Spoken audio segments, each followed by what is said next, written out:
ऐसी कहानी जिसने सिर्फ साइंस नहीं पूरी इंसानियत का रुख ही बदल दिया था। ये पूरी दुनिया को पल भर में मिटा सकता। जर्मनी में हिटलर ने अपने साइंटिस्टों को एक ऐसा हथियार बनाने का हुक्म दिया जो दुनिया को घुमा सकता था। मैनहट्टन प्रोजेक्ट, अमेरिका का सबसे बड़ा प्लान। एक शांत सोचने वाला दिमाग अब दुनिया का सबसे खतरनाक प्लान का मुखिया बन चुका है। एक ऐसा रोशन गोला आसमान में फूटा जो किसी दूसरे सूरज जैसा लग रहा था। I am become the death, the destroyer of the world. उसने सिर्फ एक बॉम्ब नहीं, इंसानियत का विनाश रचा है। 6 अगस्त 1945 हिरोशिमा पर गिराया लिटिल बॉय।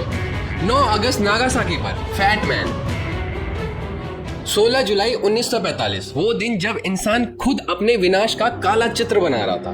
दुनिया का पहला एटॉमिक बॉम्ब टेस्ट हुआ और उसके पीछे था एक नाम, जे रॉबर्ट ओपेनहाइमर।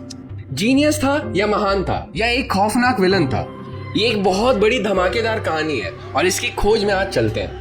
नमस्कार दोस्तों, मैं अमरजीत सिंह राजपूत और आज हम लेके आए हैं एक ऐसी कहानी जिसने सिर्फ साइंस नहीं पूरी इंसानियत का रुख ही बदल दिया था। ये है उस महान विनाशक हथियार की कहानी, एटॉमिक बॉम्ब, और उसके मास्टरमाइंड जे रॉबर्ट ओपेनहाइमर की, जिसने एक ऐसा शस्त्र बनाया जिसे आज की दुनिया में ब्रह्मास्त्र कहा जाता है।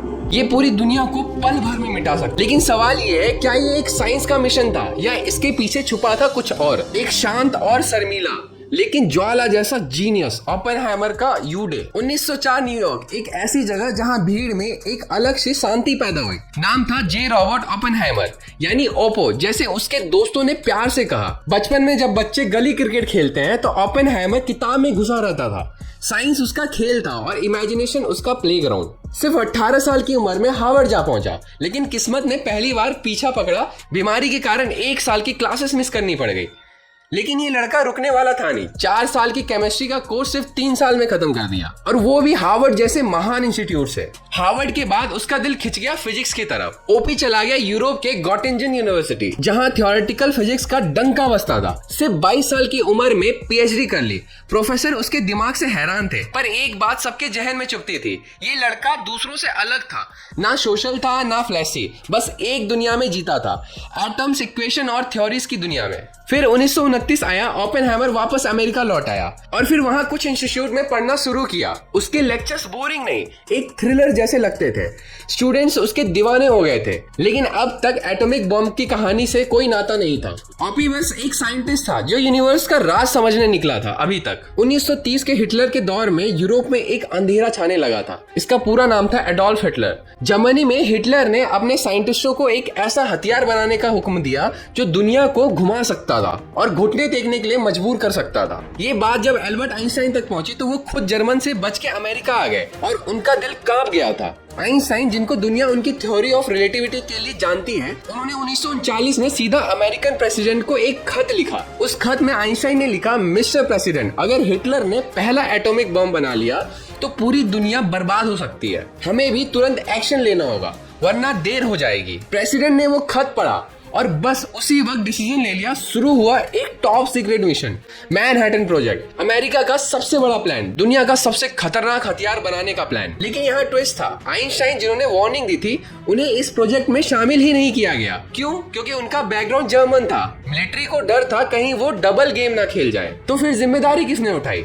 वही ओपेनहाइमर, ओपी, वो साइंटिस्ट जो सिर्फ थ्योरीज में नहीं लीडरशिप में भी चैंपियन थे। उनके विजन ने मिलिट्री को इतना इंप्रेस किया कि 1942 में उन्हें मैनहट्टन प्रोजेक्ट का डायरेक्टर बना दिया गया। एक शांत सोचने वाला दिमाग अब दुनिया का सबसे खतरनाक प्लान का मुखिया बन चुका है। मैनहट्टन प्रोजेक्ट कोई आम प्रोजेक्ट नहीं था दोस्तों। ये इतना सीक्रेट था कि अमेरिका ने न्यू मैक्सिको के रेगिस्तान में एक पूरा शहर बसा दिया, लॉस एलामोस। हाँ, ये एक ऐसा शहर था जो दुनिया के किसी मैप पर था ही नहीं। यहाँ 1,30,000 लोग काम कर रहे थे, साइंटिस्ट, इंजीनियर, टेक्नीशियंस और मजदूर तक। सबको एक ही रूल दिया गया, जो हो रहा है वो किसी से मत कहना, अपने घर वालों से भी नहीं। लॉस एलामोस की जिंदगी किसी साइंस फिक्शन फिल्म से कम नहीं है। हर किसी को एक नया नाम दिया गया। अपना असली नाम बोलना मना था। जो लेटर आते थे वो फेक एड्रेस पर भेजे जाते थे। हाँ, लेटर को सेंसर टीम पहले पढ़ती थी, कहीं कोई राज भरी कहानी तो नहीं लिखी गई उसमें। यहाँ तक कि अगर कोई बच्चा भी पैदा होता है तो उसके बर्थ सर्टिफिकेट पे शहर का नाम नहीं, सिर्फ लिखा होता है पीओ बॉक्स 1663। यहाँ सब इतना एक्सट्रीम क्यों था? क्योंकि अमेरिका किसी भी हाल में नहीं चाहता था कि ताकि हिटलर या कोई दूसरी कंट्री इस डेडली प्रोजेक्ट के बारे में जान पाए। लॉस एलमोस बन गया था एक फोर्ट्रेस, एक साइंटिफिक जेल जहां हर रात हर दिन सिर्फ एक मिशन था, एटॉमिक बॉम्ब बनाना। ये तो थी एनवायरनमेंट की कहानी। चलो अब थोड़ी साइंस की बात करते हैं। बॉम्ब के पीछे का कहानी है न्यूक्लियर फिजन। ये एक ऐसा प्रोसेस है जिसमें एटम टूटता है और इस टूटने में बहुत सारी एनर्जी निकलती है। इसके लिए साइंटिस्ट ने चुना यूरेनियम, नेचर का सबसे हैवी में से एक एटम। इसमें होते हैं 92 प्रोटॉन, 146 न्यूट्रॉन और टोटल मास होती है 238। लेकिन डायरेक्ट यूरेनियम 238 काम का ही नहीं है। इसे रिफाइन करके निकाला गया यूरेनियम 235, जो इतना अनस्टेबल था कि अगर एक छोटा न्यूट्रॉन भी टकरा जाए तो ये फट पड़ता था लिटरली। और जब ये फटता तो दूसरे न्यूट्रॉन्स निकलते जो दूसरे यूरेनियम एटम से टकराते। ये सिलसिला चलता रहता। इसे कहते हैं चेन रिएक्शन और ये सब होता है माइक्रो सेकेंड में, एक ऐसे धमाके के साथ जिसमें इतनी एनर्जी निकलती है कि एक पूरा शहर मिट्टी में मिल सकता है। लेकिन एक बड़ी दिक्कत है, यूरेनियम मिलता बहुत कम था। तो साइंटिस्ट ने सोचा क्यों ना एक और डेंजरस एलिमेंट बनाया जाए, और तब दुनिया में पहली बार बनाया गया प्लूटोनियम 239, जो यूरेनियम 235 से भी कई ज्यादा खतरनाक था। इसने बॉम्ब को और भी ज्यादा पावरफुल और डिस्ट्रक्टिव बना दिया था। आखिर वो दिन आ गया, 16 जुलाई 1945। न्यू मैक्सिको के रेगिस्तान में एक छिपी हुई साइट पर होने वाला था एक ऐसा ब्लास्ट जो दुनिया की तकदीर लिख देगा। नाम था ट्रिनिटी टेस्ट और बॉम्ब का नाम था गैजेट। सुबह 5:29 पर एक ऐसा रोशन गोला आसमान में फूटा जो किसी दूसरे सूरज जैसा लग रहा था। उस रोशनी ने 600 किलोमीटर दूर तक अंधेरा चीरते हुए आसमान को काट दिया। जमीन कांप उठी और हवा में आग का झोंका आया और सब कुछ पल भर के लिए रुक गया। ये ब्लास्ट था 20,000 टन TNT के बराबर। ओपेनहाइमर जो हमेशा शांत और सोच में डूबे रहते थे, बस एक लाइन बोल पाए, I am become the death, the destroyer of the world। ये सब थे भगवत गीता के, क्योंकि उस मोमेंट में ओपी ने समझा उसने सिर्फ एक बॉम्ब नहीं, इंसानियत का विनाश रचा है। ट्रिनिटी टेस्ट के बस एक महीने बाद अमेरिका ने वो हथियार इस्तेमाल भी कर लिया। 6 अगस्त 1945 हिरोशिमा पर गिराया लिटिल बॉय।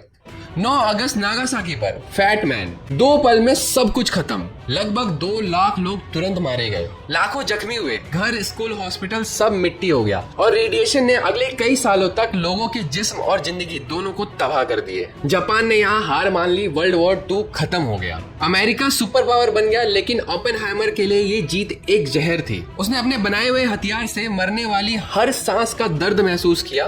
वो अंदर से टूट गया और खुद को दुनिया से अलग करने लगा। आप सोच रहे होंगे अमेरिका ने ओपेनहाइमर को नोबेल प्राइज दिया होगा।